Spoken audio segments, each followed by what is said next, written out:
Hey, Sleepy Sheepy here. Today we're going to be looking at a level 85 strength build with blood-infused weapons. The first thing you'll note about this build is that it looks very similar to what's pretty popular in the meta. So we have the white mask, we have bleed-infused weapons, we have the veteran's armor set. This is all intentional. I kind of wanted to try out something that was very meta before patch 1.07 and just see how it did in invasions, see how strong it was, and additionally, somebody had asked me in my comments to try out a bleed build. So in this case, we are going for a bleed build, but there's kind of a twist to it. There's absolutely no arcane scaling. We're running 7 arcane, which is going to mean that we're not going to get any extra blood loss on our weapons, and we're not going to get any of the scaling associated with blood-infused weapons. So that's kind of the route that I took here. It's not the most powerful bleed setup you can do. If you want to do like cross Naginatas, run arcane at 80, and have a high dexterity, you're probably going to be bleeding people super fast. But this was kind of a setup that was aimed at being able to bleed people, but only when you're able to get off a bunch of hits in a row. We're not going for like a 1 or 2 hit bleed. I feel like that's just a little bit too strong. As for our weapon setup, we're going to be trying a bunch of different halberds as well as 2 different offstocks. So we've got the Blood Knight Rider Glaive, and that's going to have Piercing Fang on it. We've also got a couple Banished Knight halberds. One's going to have Phantom Slash, the other has Storm Stomp. We also have Charge Forth. I also tried out Spinning Strikes, which is pretty good, and then Black Flame Tornado, which does not allow bleed buildup, so I didn't use that too much, but it is really nice if you're being outnumbered and chased down by aggressive people. And then we also have offstocks with Bloodblade and Blood Tax. These are going to be Clean Rot Knight swords just because they have the longest range and they have pretty good strength scaling. As I mentioned, we're also going to be running armor that's pretty standard in terms of like the try-hard, sweaty vibe. That's going to be the white mask, the veteran set. We do have the scaled gauntlets just because we didn't have the weight load to hold the veteran gauntlets, but I just thought that was kind of in line with the type of build we are running. So that's kind of the route that I took. No hate towards anybody that does run this, but I think it does kind of have a bit of a reputation as being pretty try-hard. And then we're also going to be using the Lord of Blood's Exaltation, the Bulgo Talisman to raise our poise, the Erdtree's Favor +2 for HP, stamina, and equip load, and then the Shard of Alexander to boost our Ashes of War. I might switch that up to the Spear Talisman, and then some of these other talismans over here are going to be useful as well. If I want to go for jumping attacks, if I need some HP back, if I need a little bit more HP from my Estus, and then if I need to raise my faith to use the Clawmark Seal for some Bestial Vitality. So that's the talisman setup that I'll use, but it's mostly just going to be Spear Talisman and Shard of Alexander. The tiers I'm going to be using are also pretty straightforward. It's just the Strength Nox tier to boost strength by 10 points, and then the Crimson Bubble tier to restore HP if I'm close to death. The moveset for this build is pretty straightforward as well.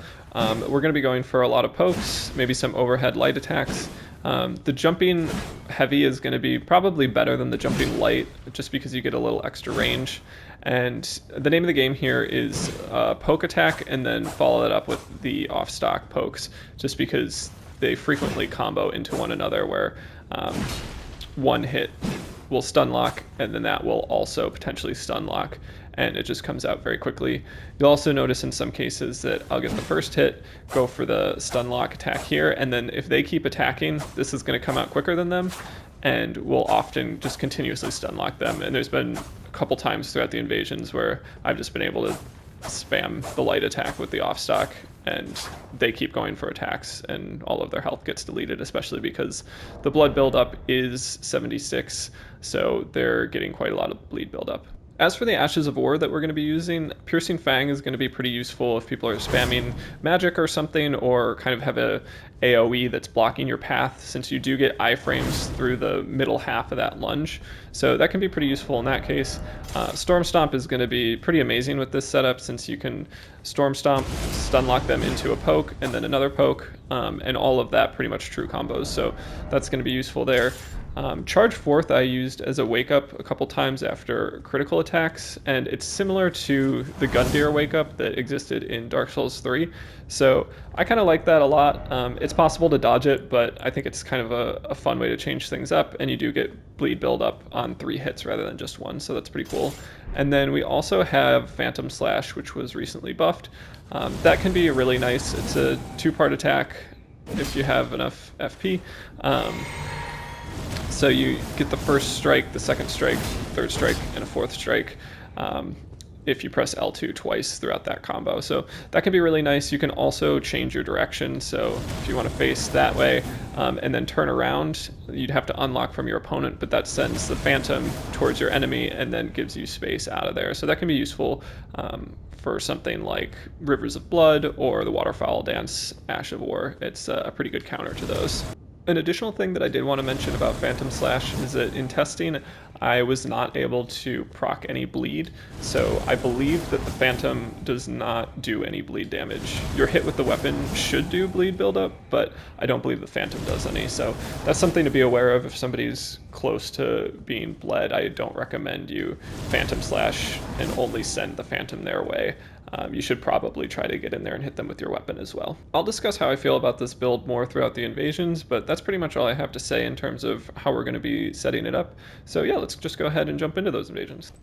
Alright, so this first invasion ends up being a little bit funny. I think I start off kind of on my back foot there because I'm expecting the elevator to come up from the ground, and instead 3 people come down from above me. One of them jumps on me and kind of stun locks me for a second. But I'm not sure they realized I was a red, so they didn't attack me for a little while. But I realized that I'm kind of in a tight spot here. The elevator is kind of the only way out of here, and there's a fog wall on one side and then just this ramp over to the left that is available for me to go up to, but doesn't really lead anywhere. So I almost die. I'm really low on heals. I tried to go for a Black Flame Tornado just to get the pressure off, but every time I get hit by that Colossal Sword, about half my health goes down. So that's pretty terrifying, and I'm really just trying to get my bearings. But I do get off a Black Flame Tornado, which does quite a bit of damage on most people and gives me a second to kind of reset.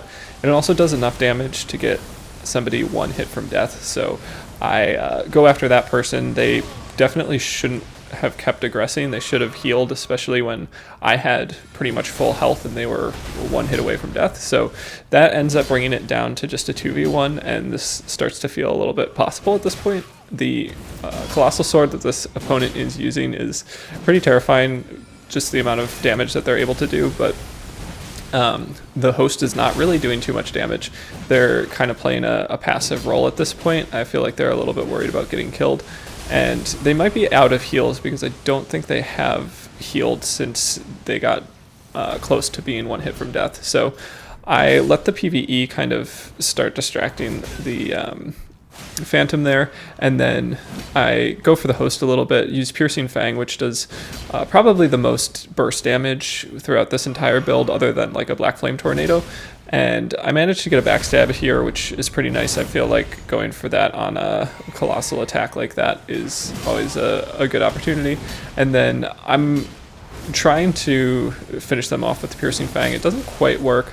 They are able to roll it, but I do find that it's a good option to let them roll away and go for the Piercing Fang, because frequently they'll think they'll be out of distance, and the Halberd gives quite a bit of extra range to that attack. So I managed to clip the host and kill them, but I do get another backstab on the Phantom, so I would say it was like a 3 for 3 kill, which was nice for that invasion.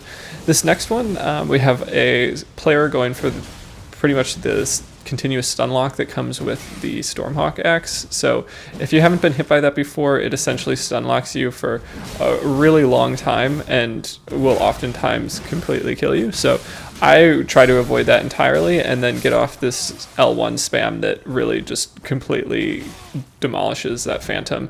They kept going for attacks, but my off-stock was coming out more quickly than their attacks, and they kept getting stun locked. So that just really shows how powerful the thrusting swords are, especially after patch 1.07, and especially if they're doing bleed buildup.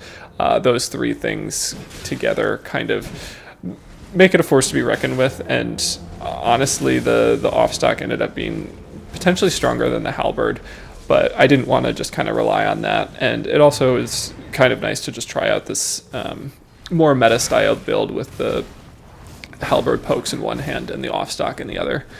This next invasion was kind of interesting. It was during the attack of the Crucible Knight here, and something that I didn't know about, or did know about at one time and then forgot, is that the Crucible Knight will not only aggro the Phantom and the Host, they will also aggro the Invaders. So I'm going for this Phantom here, and then you'll notice that the Crucible Knight is like fully going after me, like 100% not going for the Host or the Phantom. So I've completely aggroed the Crucible Knight, but I don't think they realized that, because they start attacking the Crucible Knight again, which was probably not the play. I think they probably should have continued to go, or to just kind of let the Crucible Knight go after me and let me deal with it.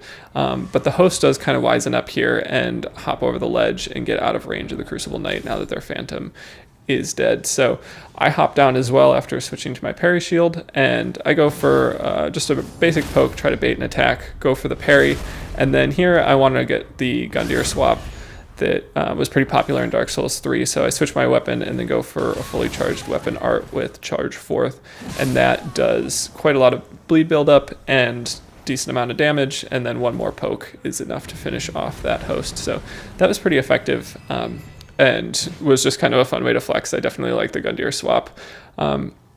Next up, we have a person with the Madness Shield and a Madness Spear, and then later on they're going to switch over to dual Madness Spears. So this I felt was a pretty useful invasion, because they are rune darked, and they're going for some stuff that was very meta pre-patch 1.07. But I would say we're now in a better position to deal with this. One reason for that is that you can switch your main weapon to nothing, which gives you access to your kick Ash of War, or if you have a weapon with kick, you can always switch to that. But essentially that means that if they just keep their shield up for a long period of time, you can switch over to the kick Ash of War and shield break them, or guard break them rather, in a single kick usually. So that's pretty awesome. You could see me at the beginning just removing my main weapon for that opportunity. So I definitely recommend employing that method. You do need to switch back for the riposte, so be aware of that. There I just go for a quick backstab.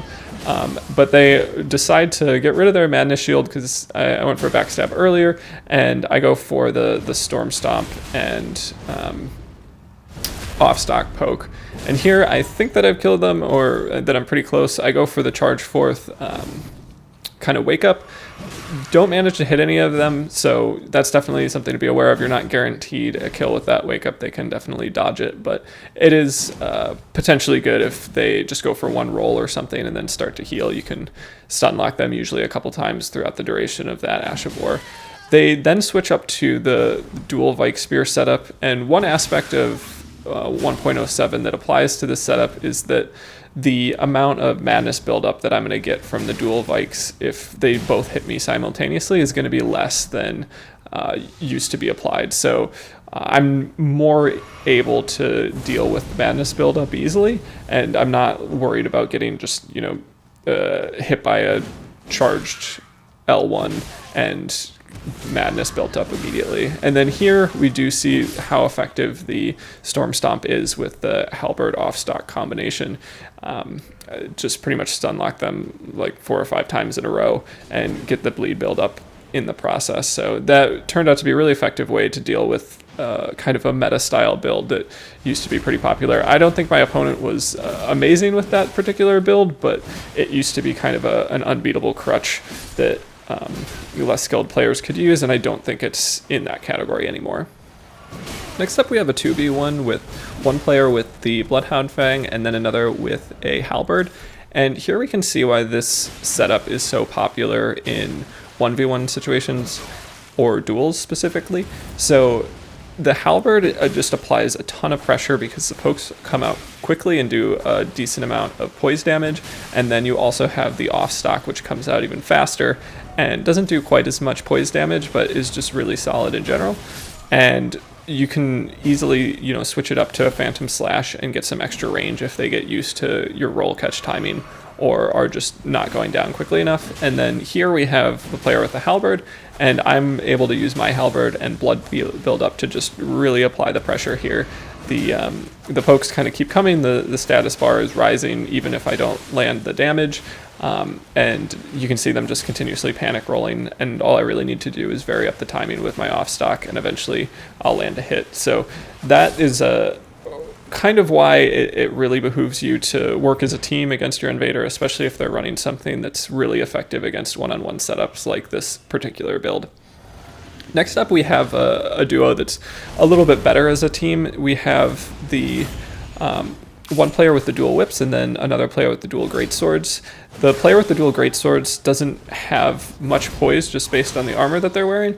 However, the poise damage for the dual whip setup has increased, so it is something to be aware of, that, you know, where whips weren't really a threat from a poise perspective before, you definitely need to take them into account a little bit more. One thing to note there is that I do get the bleed proc on the Phantom, but they were Scarlet Rotted, so that ends up doing the last bit of HP and finishes them off. The whip is pretty powerful with a teammate, but it's a little less scary when it's just one-on-one, and I'm able to continuously go for pokes and roll catches, as well as utilize some of the Ashes of War to just kind of mix things up. They go for a heal there, which was pretty well timed, and they are able to roll out of the Piercing Fang attack. And I think they were going for a backstab there, but you can't land a backstab with dual whips. And there I'm even broken out of the hyper armor that I'd get from Piercing Fang just by the jumping L1 attack. So they're doing, you know, much more poise damage than I'm used to with whips, and I think that's why you see me lose out on a lot of trades in that last one. But this was a build that could really take on that play style, especially once the Phantom was down. So even with some kind of misplays when it comes to how much poise damage they were applying to me, I would say it was still pretty successful. Next up, we have a 2v1 where the Wizard is doing quite a bit of damage, and the Phantom is also applying some decent pressure using Bloodblade. Since I have Bloodblade on my off stock, I think this might be a kind of a fun Bloodblade fight, and so I switch over to it. I nearly die, but kind of get a nice rhythm going in terms of my rolls and their attacks. And then once I get a little bit more space, I'm able to land just 2 or 3 Bloodblade attacks. And in 1.07, the hitbox was added to the weapon itself, and the damage was buffed. So you can see there just how much damage I did with Bloodblades in close quarters. It's a pretty powerful Ash of War if you can get a little space, and I would say in one-on-one situations it's going to be fantastic. 2-on-1 situations, you're going to need to worry a little bit more about your opponents because you're going to be stationary, so I would say just kind of keep an eye out for that. But if it's down to a one-on-one situation, and maybe if they're shield poking or something, Bloodblade is going to be a fantastic option. This invasion happening right now is going to involve just a Phantom that gets stun locked a bunch of times and gets the blood build up. So you can see really how powerful this build is. And then here we have somebody that really fills up the entire space with their Ash of War. But I use the Piercing Fang iframes that come with the lunge attack to do a large bit of damage. And even though I'm taking a decent amount of damage from their, I believe it's a Flame Ignition attack, I'm able to finish them off before their Ash of War kills me. So that's kind of a nice usage of the Piercing Fang iframes, and definitely a way that I recommend to use it. This last one was just kind of a funny one where I essentially one-shotted them because they tried to buff their weapons right on the edge. I don't really recommend that, but I just wanted to include it there for that reason. I thought it was kind of funny. This next one is going to be a 2v1 with a Wizard and then somebody that's pressuring with a bow. I would say the bow can be extremely useful in pressuring, but you really need some backup, and in this case, this Phantom just got roll caught to death, and that's one reason I love the Halberd class in terms of how powerful it is the roll catches are so easy. You get range, it comes out quickly, it's very easy to time, and especially with a strength build, you're just going to be doing a decent amount of damage, even with the blood infusion, which isn't going to be ideal for just raw damage output. Every hit is going to be enough to, you know, chip them significantly, and you can just see how fast that 2v1 went down. Next up, we have another 2v1, and this one was a little bit slow to start. I noticed that there's 2 people kind of hanging out at the top of this ladder, and generally I don't want to just rush into a situation like that. They start throwing some knives at me, so I shoot a jar cannon kind of back in their direction, try to give myself a little bit more space, and then I decide that I'm going to go for, just trying to approach them from the ladder here. So I go ahead and climb up and just anticipate that they're going to be coming at me with something. They're pretty slow on the uptake there. I think the jar cannon kind of jostled them and got them out of the position they wanted to be in. So that was pretty useful as a tactic, and definitely something I recommend. Like if you see people waiting for you, if you can apply some pressure to maybe frazzle them a little bit or get them out of position, it's a good way to go. And then the host is just a little bit too slow with protecting their phantoms, so I get them down into kind of one-shot range, and then I'm able to trade a poke with the attack that the host is going for and finish them off. And then here you can see just the effectiveness of the pokes and the Storm Stomp. Anytime they start rolling in a direction that's other than straight away from me, I'm able to Storm Stomp them and get at least one hit with the halberd in, and potentially bleed build up with the rapier. So that ends up working out pretty well. And then I weapon swap over to Piercing Fang, just because the Black Knight halberd is going to do more damage than any other halberd that I've got in this build, and Piercing Fang is great for burst damage. So this next attack is a 2v1 where the host isn't really paying attention or doing anything, and I'm going after this phantom, and I get the feeling that they're pretty over leveled. Every time I hit them, it's doing around 200 damage, which feels a little bit low, and it's also not taking a significant chunk out of their HP bar. So I feel like their damage output is high, my damage output is low. They're probably a little bit over leveled. And before the host got involved, things were going pretty well with the halberd with Storm Stomp and the off-stock setup. I was able to continuously poise break them and just get a decent amount of damage done with the pokes, and then the blood was also doing quite a bit of damage as well. But the added pressure of the host meant that I couldn't kind of go through this same attack method. I was going to get stun locked out of my Storm Stomp combo, so I switched up to Piercing Fang and my Knight Rider halberd, which is going to be doing a little bit more damage just because it has better strength scaling, and the Piercing Fang is kind of a nice way to get into some of these slower attacks. I can keep my distance and still land that Ash of War and get some iframes if then one of the other players is attacking. So I'm able to roll catch a couple times and take care of the overleveled phantom, and you'll also see in the bottom right corner the amount of runes that I get. So close to 30,000 runes. So I'm was correct in my assumption at the beginning that yes, that was an overleveled phantom. They're definitely not level 85, but that's all right. We were able to take care of them, and then once it's a one-on-one situation, I'm a little bit less worried. The host is using a pretty slow weapon and not super effectively, so I'm able to kind of switch up my playstyle a little bit, get some extra attack bonus from the bleed proc, even though it didn't do any damage. Just kind of stun lock my opponent, and so that's something to be aware of. Is they're going to get some hyper armor with their colossal attacks, so you're not going to stun lock them every time, and you might lose out on some trades, but other cases, if you time it right, you will stun lock them, or the bleed proc will happen, and that will even break them out of the hyper armor of their Ash of War. So it can be really effective in that sense. Even if you don't get the damage from the stun lock and the bleed proc, you are going to be able to kind of break up the flow of whatever the attack they're going for. So that ends up working out pretty well in my favor there.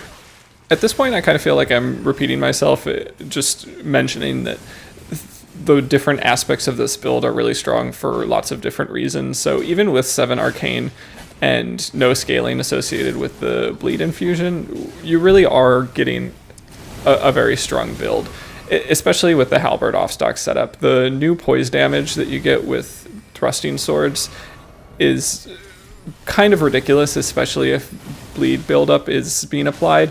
It comes out so fast. It does 76 blood buildup with level 7 Arcane. You're going to bleed people very quickly, and it's just not something that you're going to be able to reaction roll most of the time.